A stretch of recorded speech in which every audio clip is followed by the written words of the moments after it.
Ladies and gentlemen, it is that time of year where you go into work and all you can think about is the upcoming NFL draft. You look through mock drafts all freaking day, preparing for next month's draft, trying to figure out who your team's going to take. You got a big project due tomorrow, you ain't getting it done, you're too busy looking at mock drafts. Your job becomes in jeopardy. Your love life becomes in jeopardy. You become that annoying guy who's usually in like 40 different fantasy football leagues so he thinks he knows everything, and you tell everybody how a third round draft pick should go in the first round to your favorite team. This is also a time where depression sets in because you gotta hear stupid analysis say you should take an offensive tackle, but you really want that freaking middle linebacker from LSU. Alright, maybe most of this stuff just happens to me, but you guys get the point. Over the weekend, we had the NFL Combine. We had some players flex some muscle. Obviously, I can take all that. Like, dude, if I ran into the Combine, I'd run a 4.18. Like, no questions asked. Like, 4.18 flat. Everybody loves a good mock draft, right? So we're going to create our own. If you guys enjoyed this type of content, something different, be sure to hit that subscribe button. And I want to hear your guys' thoughts. Let me know who you want your favorite team to draft in next month's NFL draft. Number 1 overall pick, there's no questions asked. It's going to be Joe Burrow. Guy had a record-setting college season. Bengals need a franchise quarterback bad. They're finally moving on from Andy Dalton. Props to them because the freaking Red Rocket's been there forever. Number 2 overall, there's been some speculation that the Redskins are seriously considering drafting a quarterback here. There is nobody in Chase Young's the best player in this draft. You'd be a fool to not take him here. He is one of the best defensive prospects I've seen in a long time. This guy's an absolute stud. He can do everything if he just stays on the field. Chase Young's gonna go number 2. And then we got the Lions. This is where the draft really could start to shake up here. Lions obviously have a lot of needs.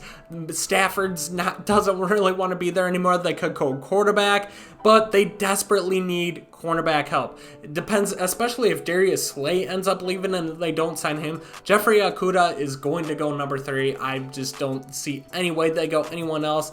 And then one of the biggest combine surprises was Isaiah Simmons, linebacker from LSU, ran a 4.39 at the NFL Combine.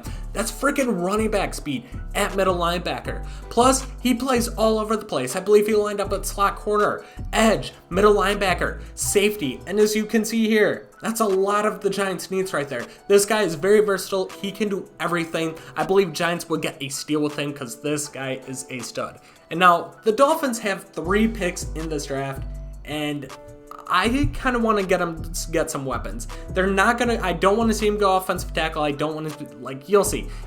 Number 5 overall pick, they need a franchise quarterback.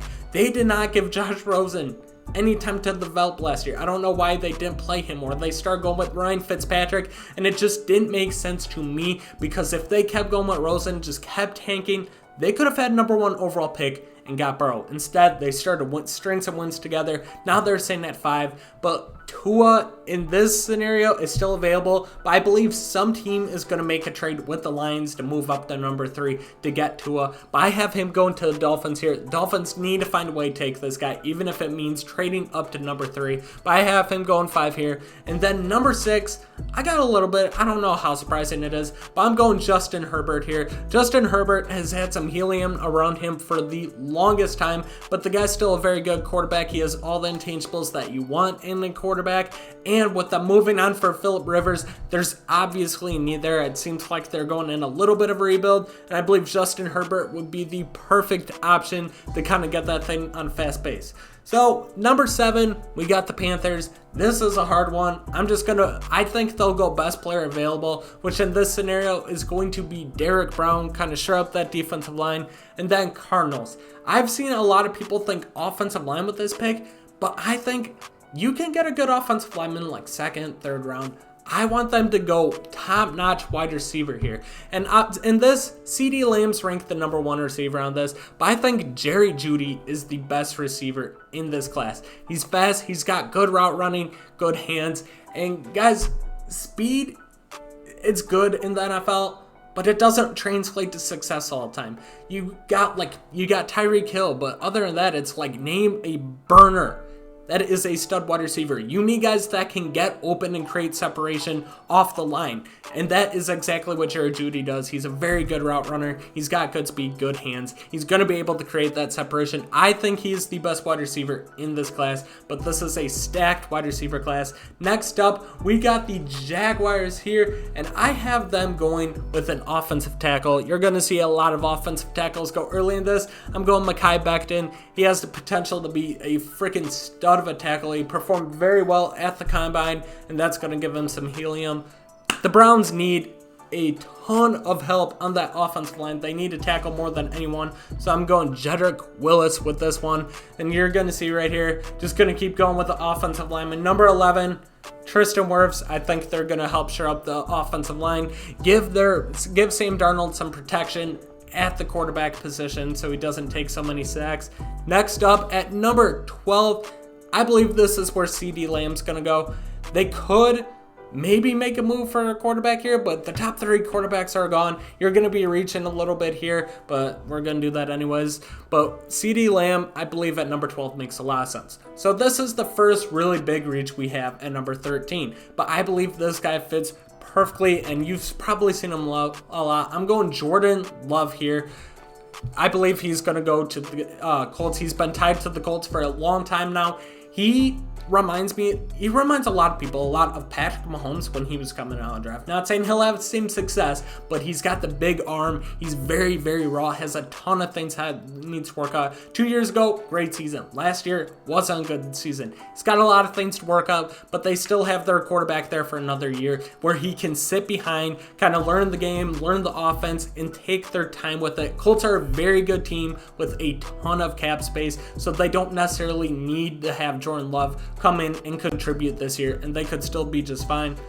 Tampa Bay Buccaneers, I'm going to take an outside linebacker and Levon Chassain, or whatever his name is, just in case. Shaq Barrett could leave. Obviously, this kind of depends how free agency goes. He could leave, but even if he doesn't, it's always good to pair up 2 stud pass rushers. So having him at number 14 would be huge. So at number 15, the Broncos should either go wide receiver or tackle. I have them going Henry Ruggs here. Henry Ruggs, obviously, he ran like, what was that, 4.29 or something like that, the 40. He had crazy, crazy speed. He's a good wide receiver. That Alabama wide receiver core was stacked with him and Jeudy. But Henry Ruggs here, pairing him with Courtland Sutton would give Drew Lock a crazy receiving core for the foreseeable future. And then we got the Atlanta Falcons here, who have been kind of disappointing the past few years. I'm going to go with Javon Kinlaw, get some interior defensive line help on that squad. Cowboys, I'm going to go cornerback just because Byron Jones, I don't think he's going to come back. I think he's going to be out of their price range. They're going to probably franchise take Dak. They got Amari Cooper, who's a free agent. Zeke's obviously making a ton of money. And you got Byron Jones. They got a lot of players that are free agents, but if they're smart, they're going to bring back Dak, obviously. He's going to be overpaid, though. And they're going to want to bring back Amari Cooper, give him a weapon. If they don't bring back Amari Cooper, they could reach for a wide receiver here. But I think they'll go Kristen Fulton with this pick. Get a cornerback that they can pair up, a young cornerback, guy really good. I believe he'd be a good difference if Byron Jones were to consider leaving. So you saw the draft. In this draft, I have the Dolphins taking Tua, number 5 overall. Get Tua some help on the offensive line. This team needs a lot of help. They could get a stud wide receiver. They could get a running back. They just need a lot of help overall. Get Andrew Thomas, though. You make sure your franchise quarterback, who has a lot of injury problems, can stay on the field and stay up. You need to get some offensive line help. I'm going Andrew Thomas from Georgia right there. And number 19, we got the Oakland Raiders back up. I believe this is the pick from the Bears from the Khalil Mack trade. I'm going to go Kenneth Murray here. Kenneth Murray is he's just a freak at linebacker. He's extremely athletic, extremely fast, very good in coverage. He can help with the run. He can do everything in this draft. But this draft's just stacked with middle linebackers. There could be 3 guys that go in the first round very easily. I'm going to go Kenneth Murray here at number 19. Next up, we got the Jaguars again at number 20.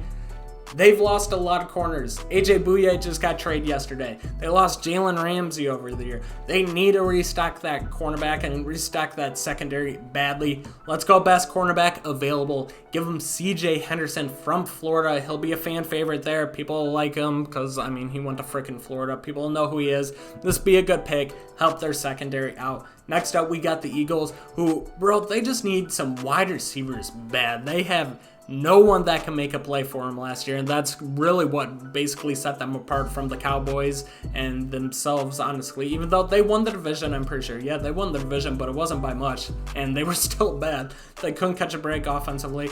So I'm going to go Chenault.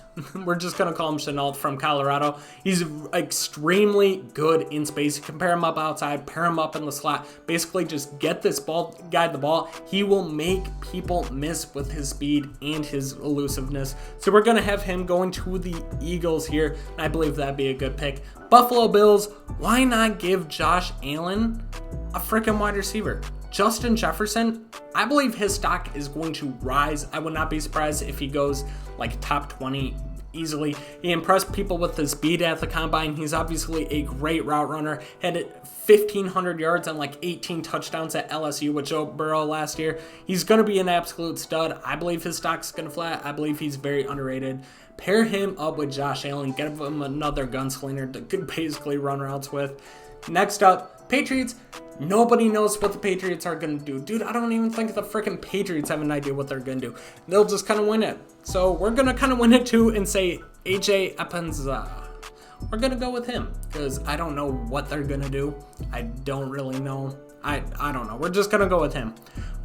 Saints, they desperately need to pair up another wide receiver with Michael Thomas. Michael Thomas needs some help on that outside over there. So we are going to go with, why is he so down? T. Higgins. T. Higgins, I don't know why he's down this far.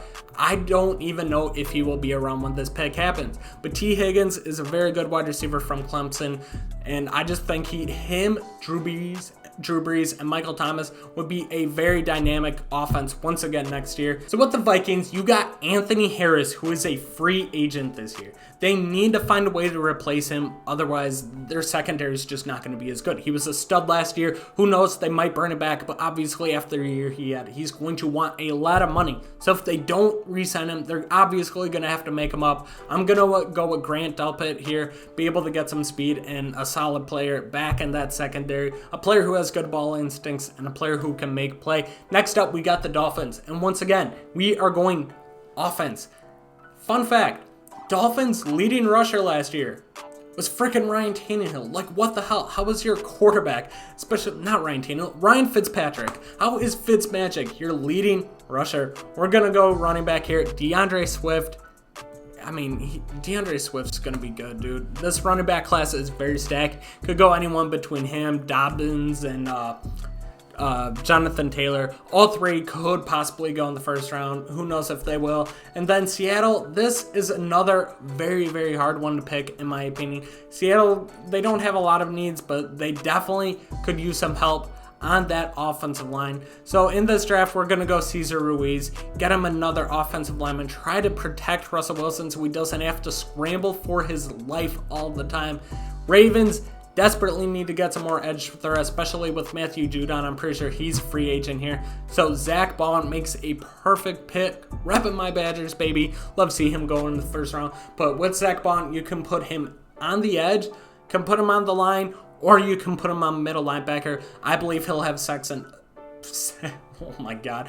I believe he'll have success in all three roles that he plays right there. So I'm going to go Zach Bond, give him a little versatility. Tennessee Titans. So hear me out for a sec. With this one, let Derrick Henry leave. You're going to have to pay Ryan Tannehill a ton of money for at least 1 year. Good franchise tag him, but it's still going to be like $27 million for him. Running backs die fast, bro. Like, I'm talking like a 3-year lifespan. He does not have a lot of time. He's only getting older. He's going to cost a ton. And running back's just not that important of a position. They need help elsewhere. Maybe another wide receiver, some help on the defense. They need a lot of things. So why not replace him with a young running back who could be an absolute stud here. So in this draft, we are going to go Jonathan Taylor here, and they are going to let Derrick Henry walk. And they can use that cap space they save on other positions to help make that team better. Jonathan Taylor is good. He's got great ball carrier vision. If you've ever seen him play, guy's an absolute stud. He'll be good with that offensive line. But Jonathan Taylor, I have him going to the Tennessee Titans. Next up, we got my Green Bay Packers. They could go a lot of ways here. If there's a linebacker left, I believe they'll take a middle linebacker. Otherwise, they desperately need some wide receiver help. But since Patrick Queen is still available, he fell in this mock draft that I have. So I have Patrick Queen going to the Packers at number 30. Patrick Queen's insanely athletic, just like Kenneth Murray. He's also very fast, and I believe he'd be a great fit in that offense. Next up, 49ers, I'm going Xavier McKinney. Having him fall in this draft a little bit, but definitely getting some secondary help for the 49ers will help out. That defense was insane last year. Give them a little bit more help right here, and they could get over the hump this year and possibly win the Super Bowl this time.